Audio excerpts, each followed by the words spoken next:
following is my conversation with John Watson, also known as John Prolly. John is a pioneer of online cycling content creation. His blog, Prolly Is Not Probably, was one of the most visited cycling blogs in the early 2010s, which morphed into the Radavist in 2015. The Radavist sits among the top cycling blogs worldwide. He is an architect by trade and a photographer. John Prolly, John Watson, the Radavist. Thank you so much for coming on. I'm excited to take a trip down the memory lane of the early days of the content revolution in cycling of like 2010s of the 2010s. So I'm excited about that. And I'm also excited to hear more about you from a personal side. So thank you for coming on today. Oh, for sure. Yeah, thanks for having me.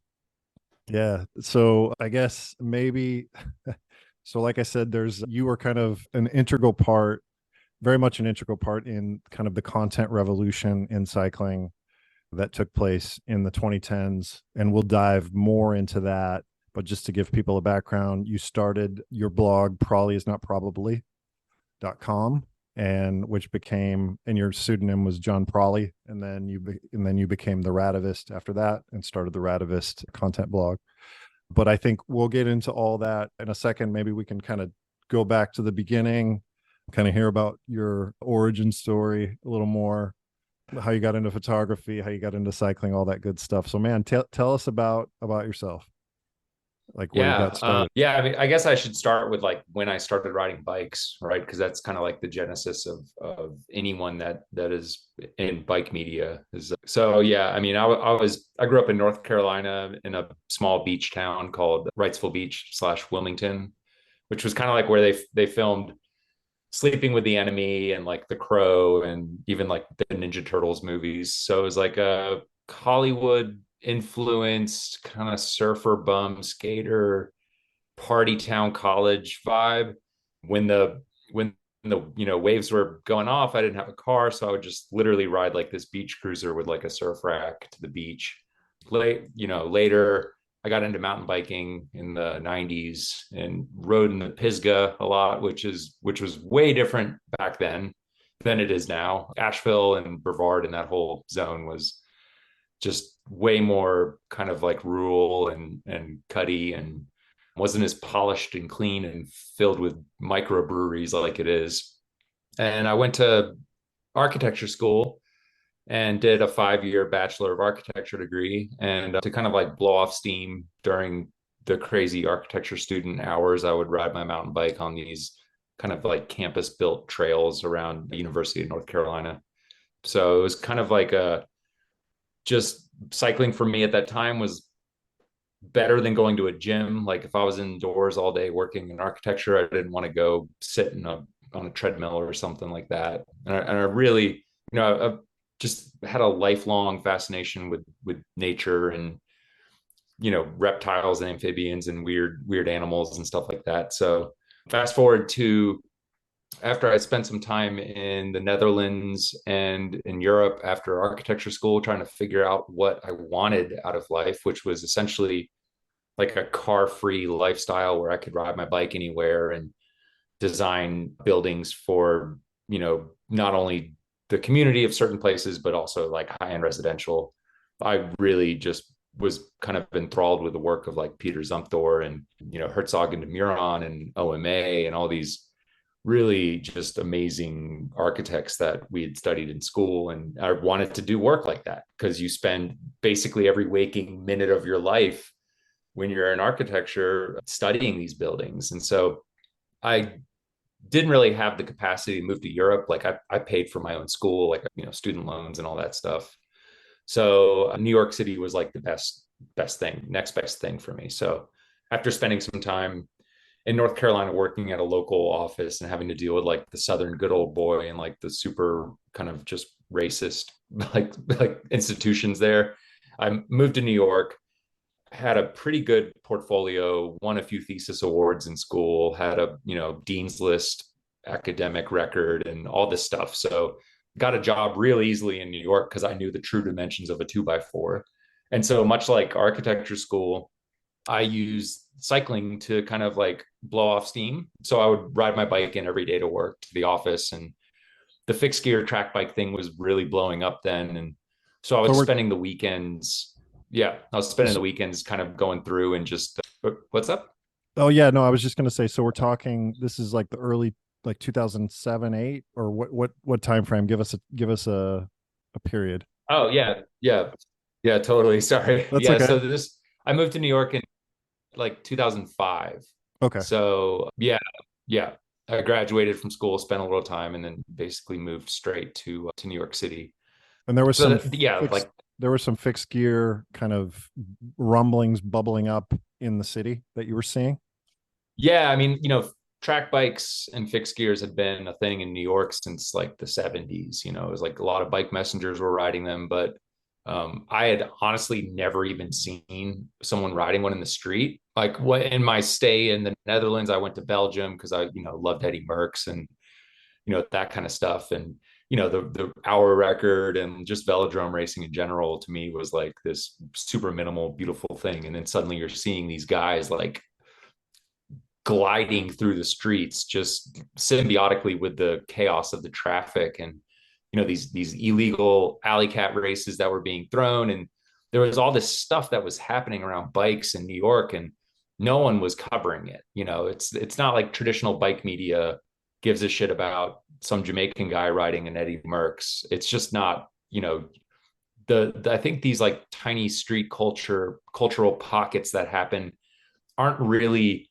something that people can sell or like package or market. And Sure, so there's just not a lot of bike media. And that continues today. Stuff doesn't sure. become part of the cultural zeitgeist until it becomes marketable, late capitalism for real. But so I just started like literally documenting this street culture of alley cat races and art openings and like everything that was going on in New York at the time. I was riding like my bike to work every day, and then on the weekends go out with friends and shooting videos of us riding these kind of like big burly fixed gears that were kind of more akin to a mountain bike than they were like the track bike predecessor. And just kind of like, I grew up watching 401 Video Magazine, which was like a skateboarding series, and all the Tum Yeto, Jump Off a Building, Toy Machine, Welcome to Hell. Like these are all things that are ingrained in me in terms of like my kind of aesthetic choice. So we were trying to kind of copy that style a little bit and document this track bike fixed gear thing. So tell me So more. yeah, Tell me more. What were some of the cultural? Now that you're talking about this, like what were some of the cultural staples of that time? We've got the track bike. We've got. I'm assuming Monster Track, the fixed yeah, gear alley cat race is yeah, something. Tell me about some other. And it sounds like you had a real kind of you saw the beauty in it and the grittiness, and I think maybe Chrome Industries feels like it could be thrown in there. yeah, Some yeah. other. Reload. Yeah, Tell, yeah. I mean, this was like just like hip hop. East Coast had its own style, and Chrome wasn't really part of that. Chrome was more like kind of San Francisco based stuff. Chrome did a good job of like addressing the needs of like bike messengers and also the people that were like, I hate, the term poser or whatever, but like guys riding to their office on track bikes, i.e. me, like Chrome was making great like kind of commuter stuff. But this was just like, frame builders in Brooklyn building like track bikes and big burly street bikes and like randonnées, and Johnny Coast and Seth Roscoe were like some of the first guys that I was documenting as frame builders, because I love people that make things in their garages and in their shops and still produce things in the US. The metal race was another really cool one that was thrown by this guy named Tom, and each of the checkpoints was like a different graveyard in the city, and the oh map wow. made like a big pentagram, and we're like racing through the streets with corpse paint on, and like old Dark Throne t-shirts. And I'm really into metal and have been into metal like my whole life, so it's Heavy like kind of metal cool, music. Okay.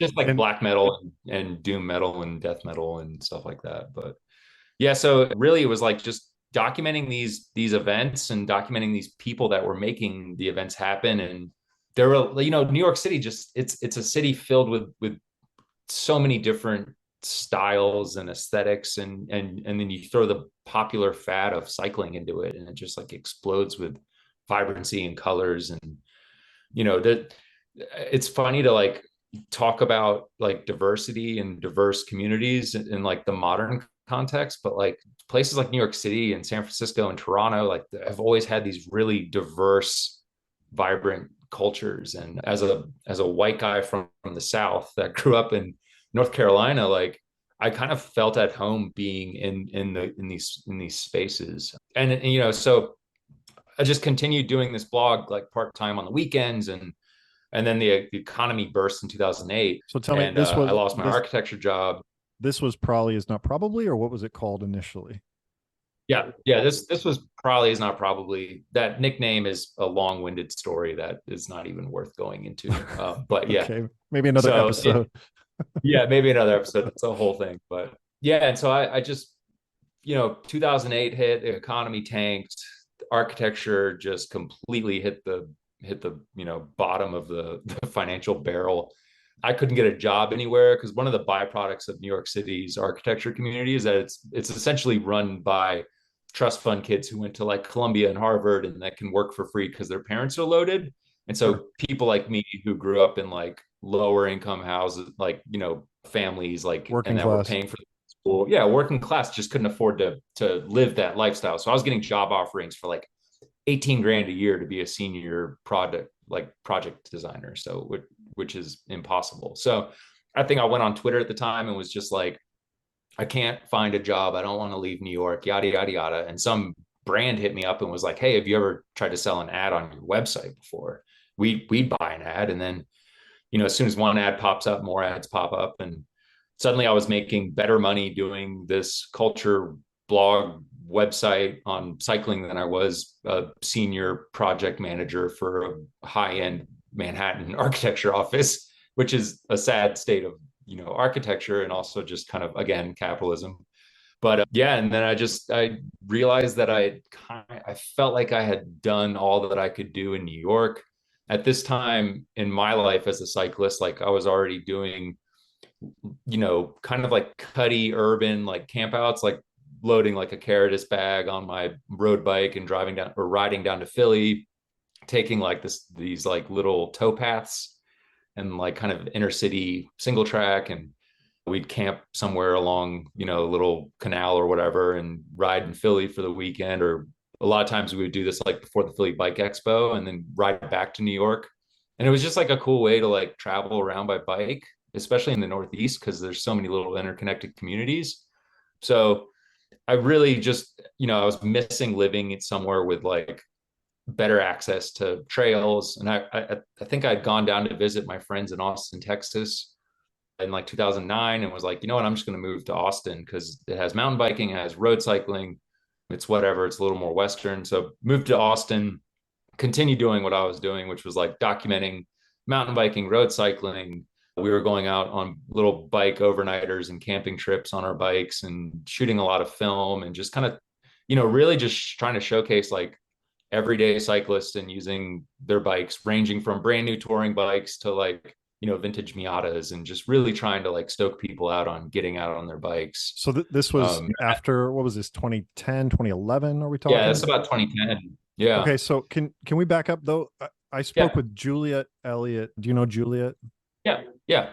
Totally. Yeah. So she had a similar story with her blog called Bikes and Stuff, which she kind of had a similar path. She came more from communications, or you came from architecture. But can you tell us, like, so you were just documenting this track bike kind of underground culture, being around New York, and you were putting it up on your blog, probably.com. And at first it was just something that you were doing because you liked it, and you were just doing video or imagery, or both? All photo. Yeah. I Photo. mean, we were shooting videos, like kind of edits, but it was more like shot with like, early GoPros or like whatever, like cameras that are not as good as your iPhone, basically, just like super lo-fi stuff, but primarily photo because I took photography classes in architecture school, and photography is such a large it's part of the design elements in architecture. You're designing for space and light, and so that's kind of like why we can get into this in a little bit, but that's why my photos are the way they are. which is like super compressed, shot with a 200 millimeter lens, like really flat elevations of details. So yeah, that kind of like that everything in my life has been inspired by my 5 years of education and like the places I've lived and like my even my childhood fascinations with like animals and stuff like that. So it's like it's pretty funny to look back on my life's work at this point. But yeah, the early 2000s were, well, the 2010 like era was this really great time in cycling because it was, you know, pre-social media, and there were really just like a few really big cycling websites, and there which opened up for a lot of people like, you know, like Juliet and all these like different people to have these different blogs kind of talking about the same thing at the same time, and made for a really cool community. And to see where everyone has gone over the years has been really, really great. You know, I'm 42 now, and yeah, it's been like 18 years of this stuff. So No, yeah. it's great, and it's so fun because so it's like charting the path. So you had this fascination, you had to document, right? Yeah. And no one else was documenting it in this Yeah. way. Yeah. And so then you moved to, so you had this blog and you began to monetize it, you said, through some advertising, because you know you had a kind of a critical mass, and someone just kind of tapped you on the shoulder and said, hey, you ever thought about monetizing this? And it just kind of happened that way. Yeah. Yeah. I mean, I really truly believe in the bottom of my heart that like the only like true passion comes from the desire for an individual to like document their community, and like anyone that wants to start something strictly to make money just won't cut it, in my opinion. No, you're Like right, it's, you're right. If you Yeah, know, because especially in the bike. people can smell it, man. People can smell Yeah. it. And that's so great you said that. So you decided to move from New York to Austin, and can you run through that again? Why? Like, what were the reasons? Probably cost of living, I imagine, was one. Yeah, cost of living at the time was like ridiculous. Like I was living in Greenpoint in like a basement apartment and spending like $1,800 a month, which literally was like all of the money I was making from ads at the time. I think I was pulling in like $2,400 a month at that point. So yeah, and you know, my I just had a lot of friends in Austin. It just seemed like a really cool place. Like people call it the Velvet Rut because you could literally like live in a house with like two other people for like $400 a month, split between, you know, three ways, and just get a bar back job if you wanted to. And then there's a big BMX community, there's dirt jumps, there's mountain biking in the green belt, there's lots of swimming and natural springs and pools, and it's just this really sweet, or it was at the time, this really sweet small community of cyclists, from like pedicabbers to bike polo to like fixed gear kids to, you know, we were doing like a lot of cyclotouring and bike camping and gravel riding or whatever you want to call it, and and I really miss mountain biking. And so I got an IndyFab Deluxe Redux, which was like a rigid 29er, and just started riding the greenbelt. And actually, Lance Armstrong tried to drop me on a straightaway once, and I totally dusted his ass. And then he came into Mellow Johnny's complaining that some guy on a rigid Indy Fab beat him, and everyone knew it was me. So that was kind of cool. But you know, but yeah, you know, Austin. I'm trying to get Lance on the show. He's my Oh unicorn. man, yeah, no, yeah, yeah. It's, you know, and Austin's funny, man. It's total, like when I moved there, it was a totally different place than it is now. It's always very like Texas in general is just like athleticism and like competition, and that's not really my vibe. And so I was like trying to get these like roadies that were like racing to go out on these bike tours, and it's like you're like riding a touring bike out on some dirt road way out in the middle of nowhere in like north central Texas, and like suddenly these guys start sprinting, and you're like, what the fuck, what are you guys doing? And They're there's like a racing. county line. Yep. Yeah, they're like racing, and it's like I remember this one guy, John Trujillo, who's like a really strong road racer, just started sprinting for this county line sign, and this jar of salsa just goes flying out of one of his panniers and like breaks on the road, and like that was like our only salsa for the weekend, and everyone's like bummed. And but you know, it's just kind of like a funny anecdote. But yeah, and then eventually, I mean, the crazy thing was this was 2010 in Austin. Yep. Come 2014, it was more expensive to live there than it was to live in Los Angeles, which is where I moved next. So And Los Angeles seems like a yeah, like it seems like a weird thing that LA would be cheaper than Austin, but tech had really blown up in Austin. A lot of the Houston kind of Dallas oil money had moved in, and housing was going through the roof. And I was going to Los Angeles and California in general a lot for just shooting bike culture stuff, mountain biking, gravel riding. It wasn't even called gravel then. It was just riding your cyclocross bike on single track and fire roads. And then still doing a lot of like bike tours. And so I was like, sometimes I was flying to California like 3 times a month. And I was just like, you know what, I'm just going to move there. And then I moved there and just started again, just continuously documenting bike culture, shooting a lot of bike portraits, which I think like if I'm known for anything, it's probably like bicycle photography and documentation. And it's the one thing that I can say with confidence that no one can touch my abilities on, and that it's been copied and emulated. And I see websites all the time shooting bikes the way that I shoot them, and which is great, to inspire people. But I can shoot a bike and document it and talk about it a lot faster than probably most people. And I think that comes a little bit from my architectural background, just looking at scale and detail and understanding the fabrication process and what certain lines mean to a bike's handling and the way that I set the bike up to shoot it. You can kind of get an idea of the geometry and how it's going to ride. And these are all things that no one, and I mean that with like confidence, like no bike website was doing to the extent that I was doing. And to see everyone in this space now doing that, it just, I started that stuff. And it sounds a little arrogant to say it like that, but it's like no, I I've know been doing. that's why we're here. I mean, I Yeah. reached out to you because there was a moment in time, and so this was the year that you moved to California was 2012, 2013. No, before 2015. Yeah. 2015. Okay, because you came onto my radar when I started working with Chinelli, kind of freelancing for Chinelli, and your blog was considered for a brand like Chinelli was sort of at the edge of kind of cool, fun, hip. Yeah. So for like a brand that was kind of in the know, John Prolly was the place you wanted to be, and you had Yep. tons of authority. And I guess I want to know, like, what was that like? Because you really did. I think you hit something. You hit some oil. I mean, we can say that. Like, you were able to mix Instagram, your photography skills, because people don't know this now, but in 2013 when Instagram came out, bike brands didn't know how to be on Instagram. Nobody knew how to be on Instagram. Like, they Well, had because you no. could only, yeah, you could only post photos from your cell phone. Like you couldn't even upload photos on Instagram until like 2015 or something, or like 2 or 3 years later. Yeah, no one knew how to. I mean, I didn't know how to do it. I hated it. Like I only did it because I was like, kind of like Twitter. I felt like I needed to be on it.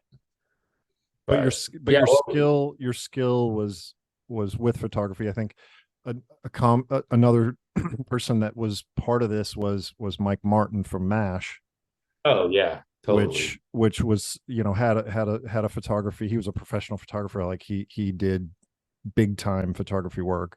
Yeah, And then I think David Trimble was able to kind of channel some of that. David Trimble with Red Hook Crit was able to channel some of that kind of stoke energy, but like elegance of it, yeah, rawness and elegance mixed really well. And the bike industry like had no idea what was going on. yeah, yeah. I think that's a very valid observation that and not to be the old man screaming at a cloud or yelling at a cloud or whatever, like the Simpsons meme. But yeah, I mean, it was just different back then. And so, like, I mean, and also, like, kind of around 2013, I started feeling like I was tired of the website just being my voice. I mean, You as you already can started imagine, feeling that then. yeah, I was like, I don't, I'm kind of just over this. Like, regardless to what you might think, I don't really like being in the limelight. I like being behind the camera. I obviously have opinions about bikes, and I'm not afraid to state those opinions, but like, I kind of don't like being the center of attention. Like, I really liked our audience and the conversations we were having and the people I was meeting. And, like I documented like ultra romance. Like I was like shooting lots of stuff with Benedict and we were having fun. And Matt from Crust Bikes, like I met him before Crust Bikes was even a brand, and he just had this prototype of Asian. And just all these things and all these people. And I was like, man, these people have way more to say than I do. I hate writing. I'm much more of a visual person. Obviously, and I read a lot, but trying to find my voice took a long time. So I just was like, you know what? I like this idea of like radicalized bike culture, but like the word rad is just kind of like overdone in a lot of ways. And I really love this idea of atavism. There was a Jocko Whalen book that was he was a pro skater, and he wrote about like the inherent nature of things to play and this like atavistic urge. And we had done a video project like years before with Seth Roscoe and Johnny Coast, and it was called the atavistic urge.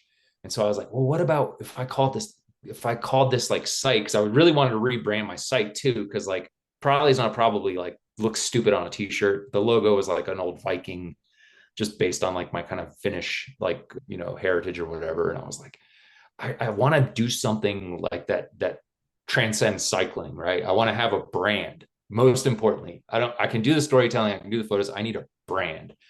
And when I was living in Austin, I knew these guys at this ad agency, or it wasn't even an ad agency. They were like two motorcycle dudes that like just drew stuff for big brands. And the company's called Land.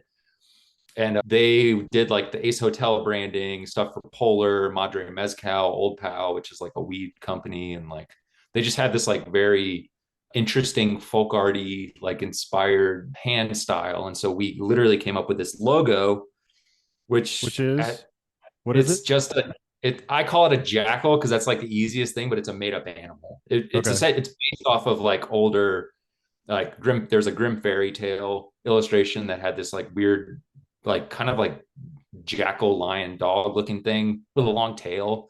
And I was like, that's just really cool. Like, let's just do something like that. Let's make But up this an was animal. but this was your life. This was your Yeah. lifeblood. I mean, this was everything that like Yeah. all your income, all you worked Yeah. for. And did you have a family at the time? No, no. I mean, Oh, I was single. Okay. yeah, So single. Yeah. and Yeah. And so I came and up with the word radavist, which is yeah, radical atavism. Yeah. and And you're taking this whole like everything you've got and you're gonna just switch it. I mean, yeah, was it scary? no, It wasn't. Okay. because I You knew believed it.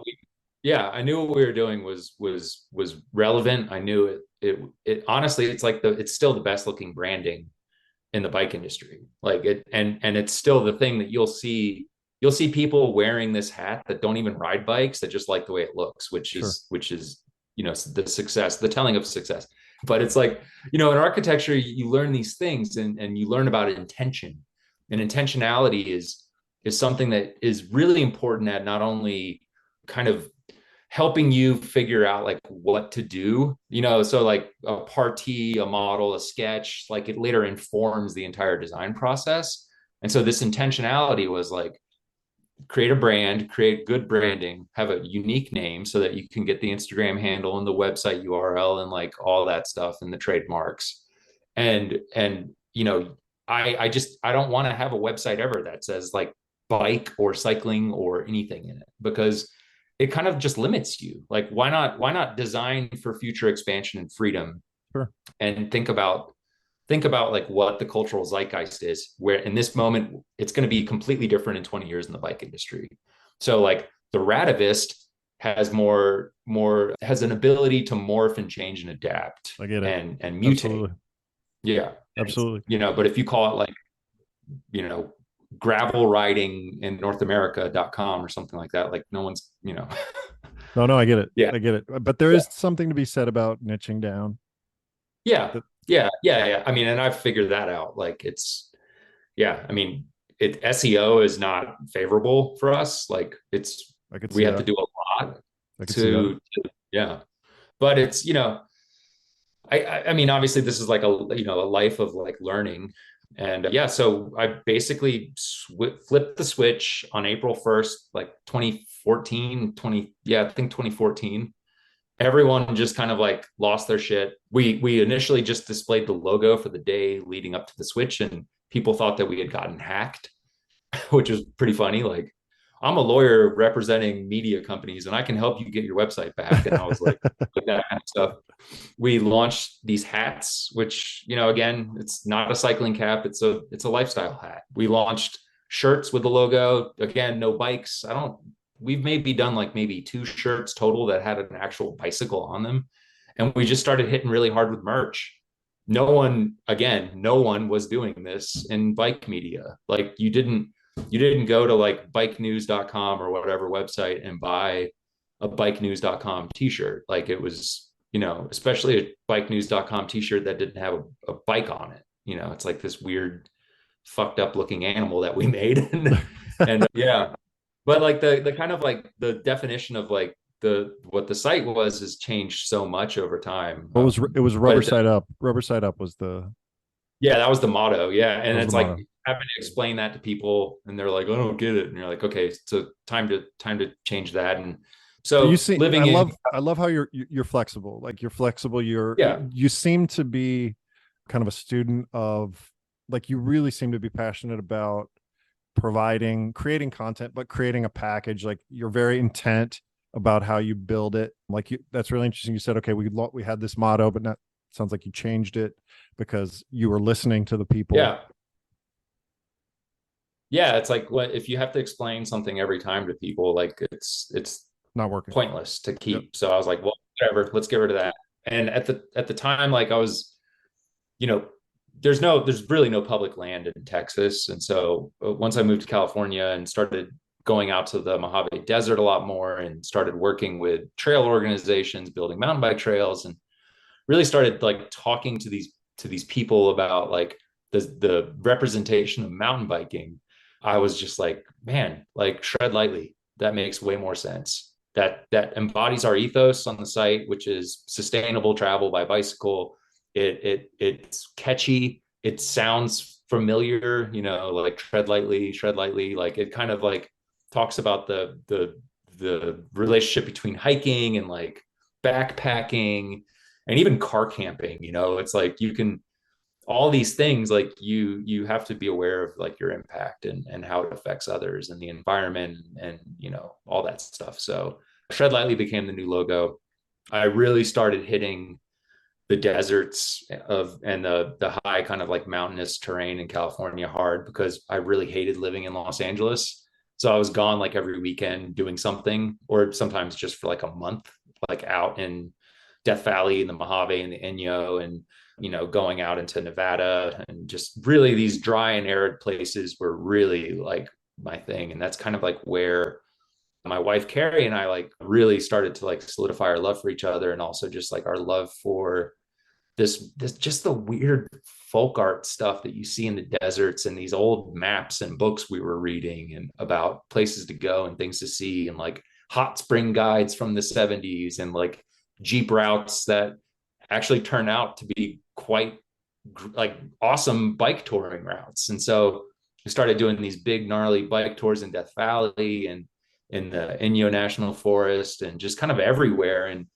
And I just realized that like I'm just much happier living in small places with easy access to the outdoors. And so in 2019, I just had this like nagging sensation that like something was going to hit the fan and we were going to get stuck in LA. And I was like, we really wanted to move to Santa Fe, which is where I live today.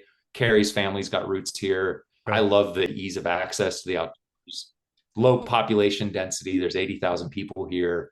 Like, I can pedal from my door and ride up to 12,500 feet if I want to. And Yeah, it's there's it's mountains awesome. there's So, mountains in Arizona that a lot of people don't know that. In New Mexico, I'm sorry. oh, this is New Mexico. Yeah, in New Yeah, Mexico. yeah. There's mountains, Well, I and mean, a lot of people yeah, don't know that. yeah, yeah. They And so, think of Breaking Bad and they think it's all like arroyos and burnt out cars and stuff. Yeah. I guess, But yeah, I mean, we're in the Rockies. can we go Yeah. back to, I guess I'm curious to know, like, what did the organization look like from maybe the point you started the rat, because you have it like, maybe just to fill people in. I mean, it's a blog. It continued to be a blog from probably, it's not probably to the Radavist. So it's you're building content, you're receiving content from brands, showcasing cool, interesting stuff with kind of your own editorial spin on it. But what did the organization look like? Like, what did you have like investment you had to make on people? And I mean, tell us about that. Yeah, I mean that's a great question. Yeah, I mean, first of all, it was me doing everything, which Until is a lot, and then until when? Ever the whole time? No, yeah, yeah, you it never was hired literally anyone. You've never hired never anyone. hired it. I couldn't afford to pay people what the amount of work that is required to do this stuff. Like, so so yeah, like basically what my business model was, if we go there, was sell banner ads Sure. to companies, Yep. you know, generate income, Right. and then pay contributors. We didn't really get stories from brands because, like, again, I just don't think brands are capable of telling stories because So, they're so first. you weren't about like I'm talking about Bike Rumor, okay? Because I Yeah, interviewed Tyler, and yeah, I'm friends with Tyler, great guy, and he would just he it was just a machine where he would just be talking about tech in yeah, just like at scale almost, and so he had a yeah, team. He had a team because it was about the volume. You were not doing that. yeah. You don't do that. Well, we were doing volume just in a different capacity. Like, again, like referencing back to what I said earlier, with like, if you get into something to make money, like people are going to smell it, Of and course. also not how I operate. So like for me, it was not so much telling the brand story, but like the individuals in the community that were doing cool stuff. So I think the longest running contributor we have is this guy Ryan Wilson, who's been living off of his bike in South America and Central Asia for the past like 10 years. And You have contributors speak then. You have yeah, contributors. yeah, lots of contributors. Yeah. How So, many? I mean, I don't even know, like 40, 50. Okay. You would just, I'd wake up on a Monday morning and I'd have like 3 or 4 stories sent in from people. And these are like high quality photo, high quality words, like, impactful stuff. And so I was paying people between 250 and $500 a story. And then I was paying guys like Ryan Wilson a little more because he was bringing something really unique and special to our website. And also, he's living off of his bike. So I want him to continue to be doing that. And I've still been paying him this, like, we're paying him more money now, but yeah, he makes enough Wow. money from us doing stories that he can live off his bike.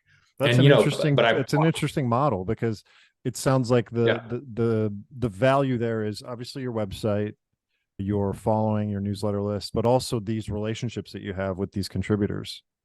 yeah, totally. I mean, and even just like us talking about small brands, like a bag maker or someone that makes components or hardware, like us pumping those products that I believe in. I'm not doing it for money or anything. It's like I legitimately believe in these products, pushes those individuals to like quit their full-time jobs and like pursue their passion projects full time. And I can't tell you how many companies like I've helped launch just from being really sincere and talking about their product.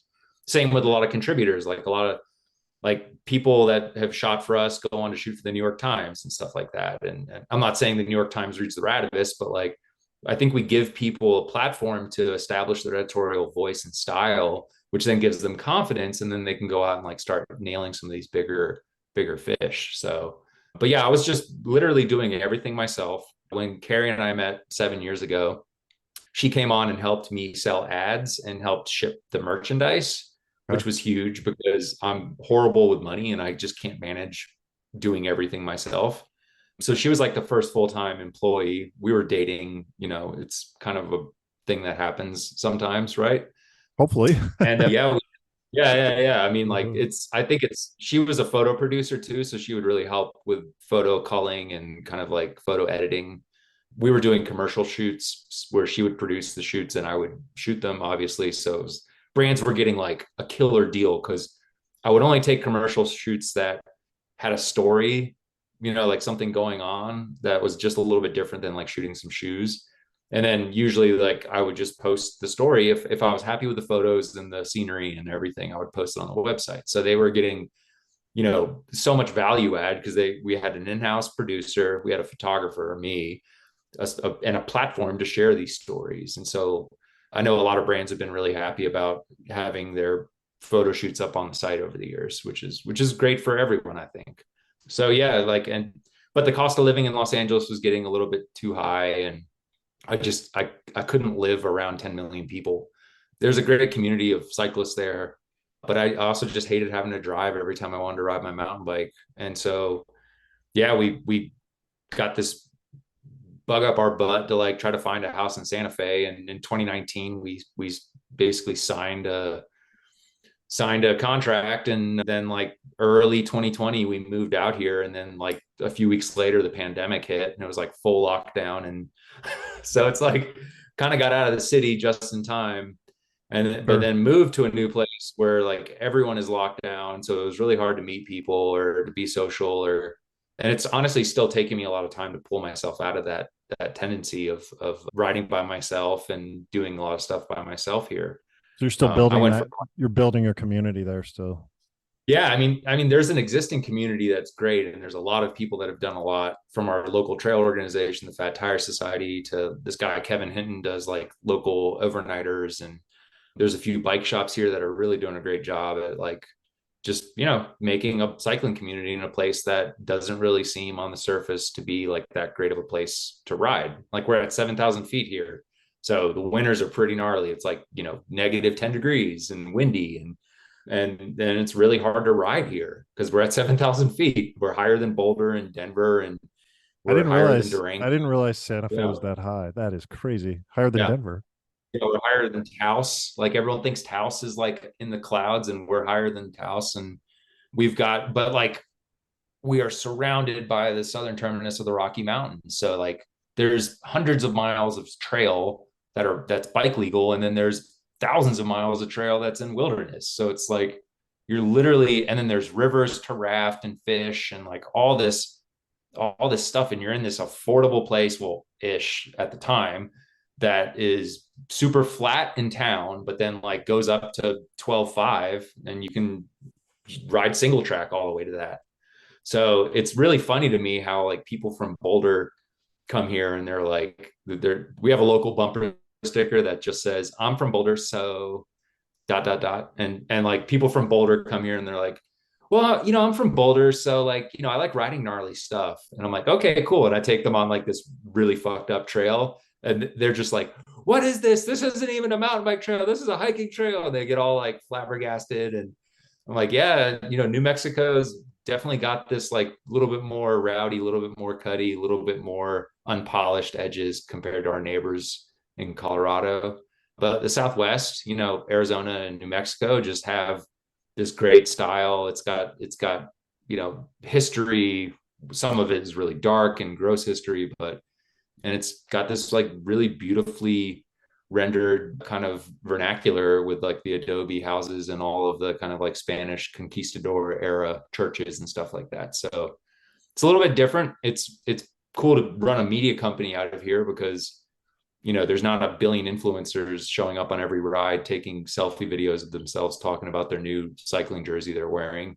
It's just like normal people riding normal bikes, wearing normal clothes, and it's just awesome and true and honest. And we've met some amazing people since moving here that have literally just opened their arms and showed us all the cool stuff that New Mexico has to offer. And yeah, I mean, it's for the first time in my adult life, I feel like we found a home, and that I have friends that I can trust, and people that are supportive and really intelligent and smart. I mean, everyone's seen Oppenheimer, I'm sure, and like that shit happened like 20 miles as the crow flies from here. So like our neighborhood has a lot of Los Alamos engineers and scientists in it, and it's like the conversations you have with people really just throw you a curveball because you're like, oh yeah, I forgot, like we're in one of the smartest neighborhoods in the country.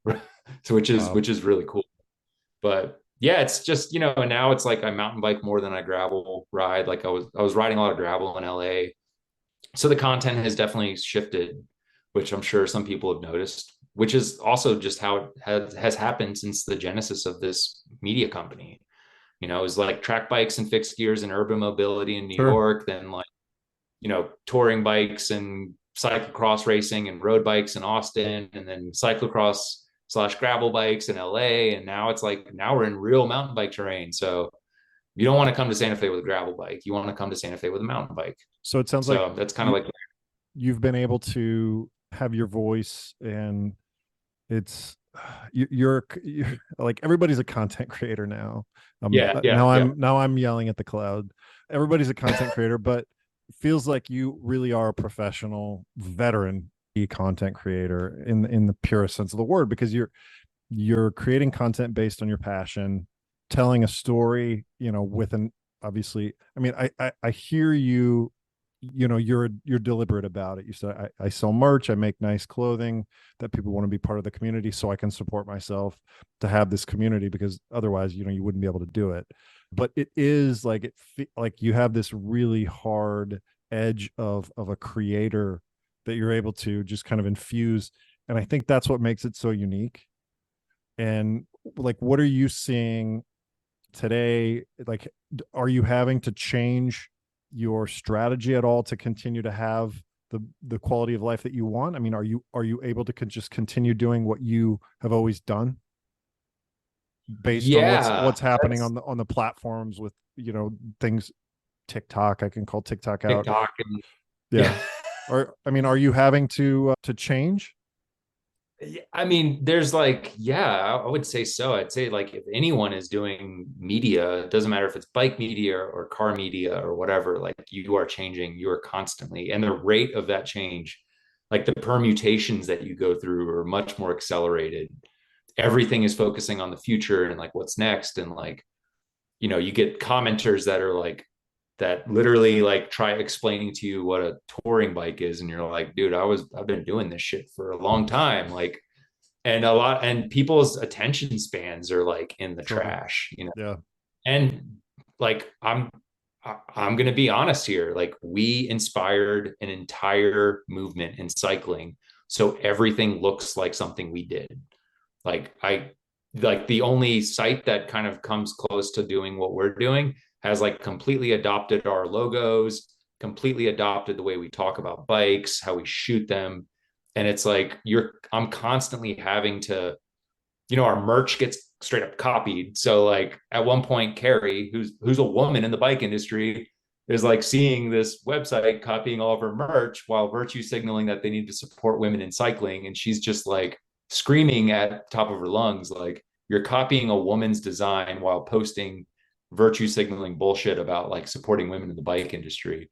And so we're like, okay, fuck it. What they can't do, they can't hit design, they can't hit architecture like we do, they can't hit random nerd references. Like, I doubt they even know who Alexander Gerard is. And like that's my life. Like I love, classic photographers, classic designers, mid-century design. Like all of this stuff is embedded in me and it's influenced my life. And so we're just like, we're going to go for the weird. We're going to do the kooky stuff and just see how it goes and see what sticks at the wall. And the end of the day, like we're the originators of this bike lifestyle, like cultural blog thing. And like, we're always going to be on top. Like And things might waver and things might get shaky and, but I mean, it's just kind of real, recognize real. And I think we've been doing it long enough to even the people that are cynical or that don't like me will still come to the site just to see what we're doing.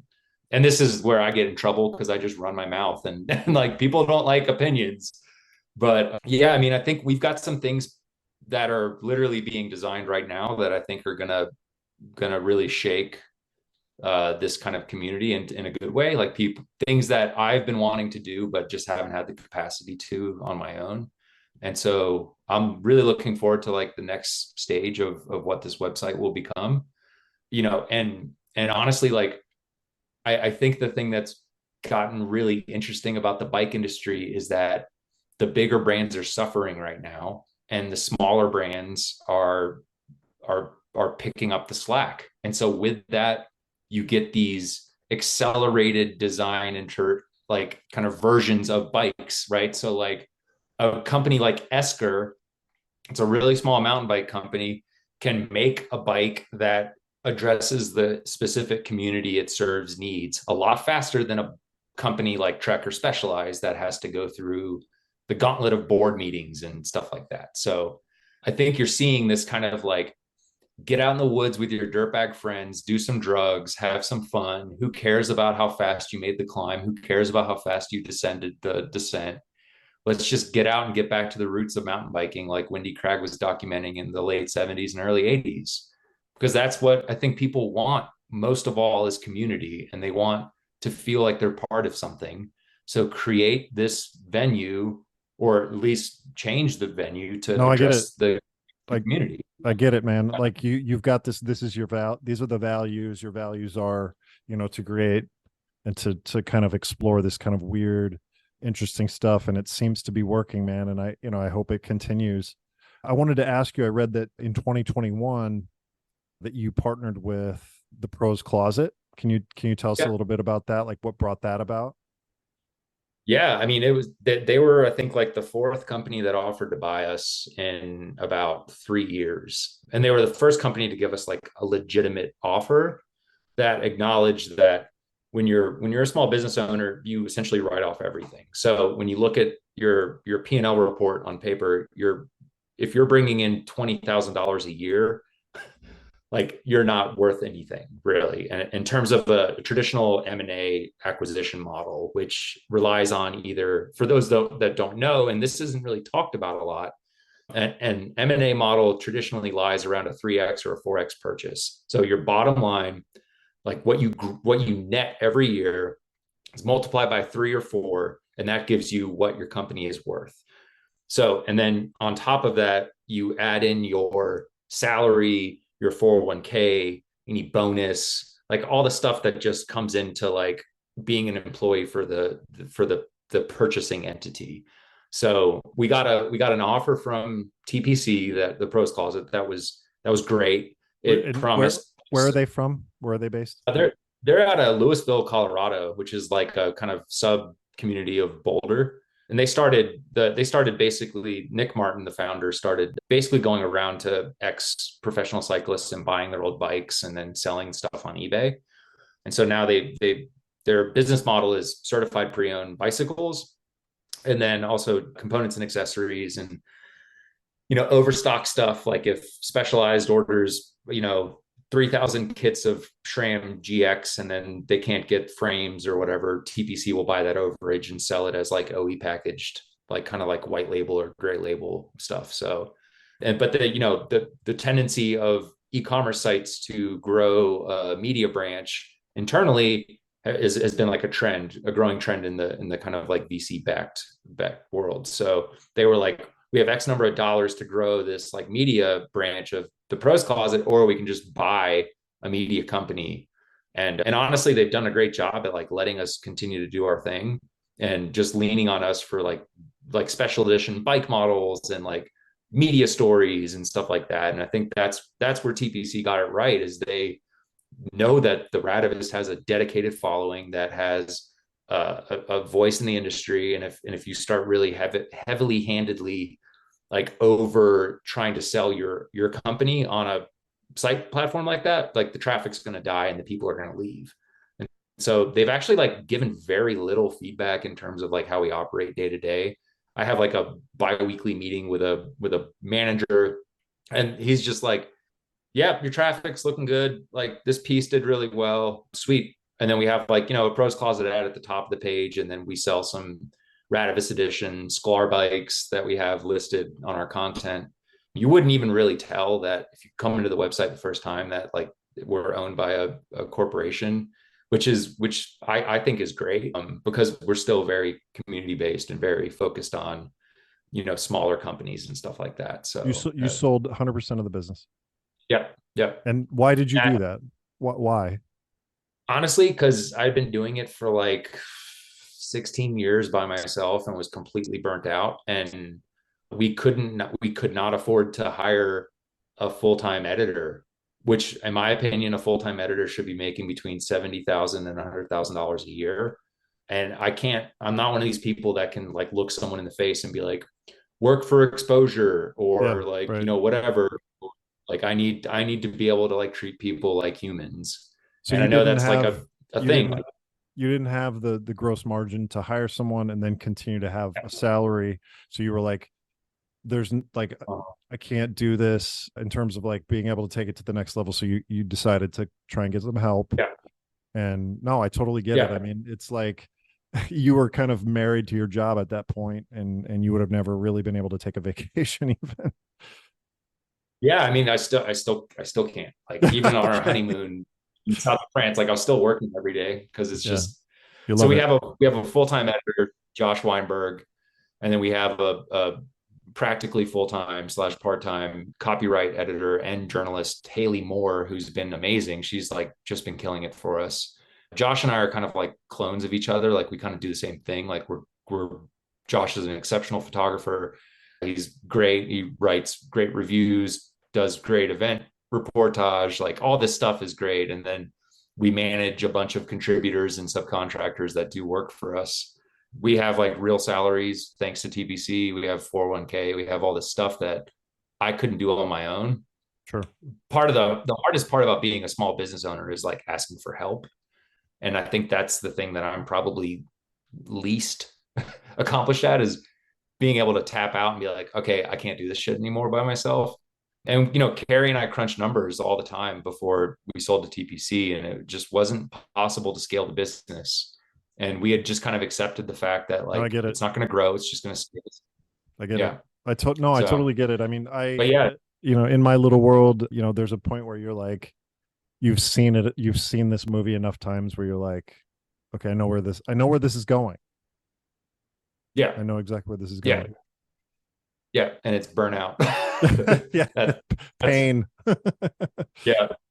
So, What but I mean, can it's been awesome. It's been tenuous. There's like obviously like trying to figure things out in a corporate framework is always going to be difficult when you're. I've never had a corporate job, right? I worked at like architecture offices that had 4 people, but I've also learned the tools of the trade and like management and P&L reports and all these things that I think have like helped me understand like how companies become profitable and how they work. So, and yeah, I'm sure you've got some help too from the yeah, team. yeah, which is great. Yeah. Well, man, this was an awesome discussion. I really enjoyed diving into this stuff, and I think if I could, maybe another discussion we can have, maybe dive into some pockets in another time, because Oh, totally. I Yeah. love talking, and because like, just especially with having updates on the market, what's happening in the market, I don't know, like e-bikes or just different things happening around. It's super interesting to get your take on it. But I really Yeah. appreciate you taking the time today. Where can people find you and Radavist? You want to just Yeah. Yeah. That's w.theradavist.com. And then we're at the Radavist on Instagram. And then I'm at John Prolly on Instagram. But yeah, thanks so much for having me. This has been great. And I can ramble and rant forever. So I appreciate the hour long window. This has been really fun. Yeah. okay. Thanks, man. Take care. Yep.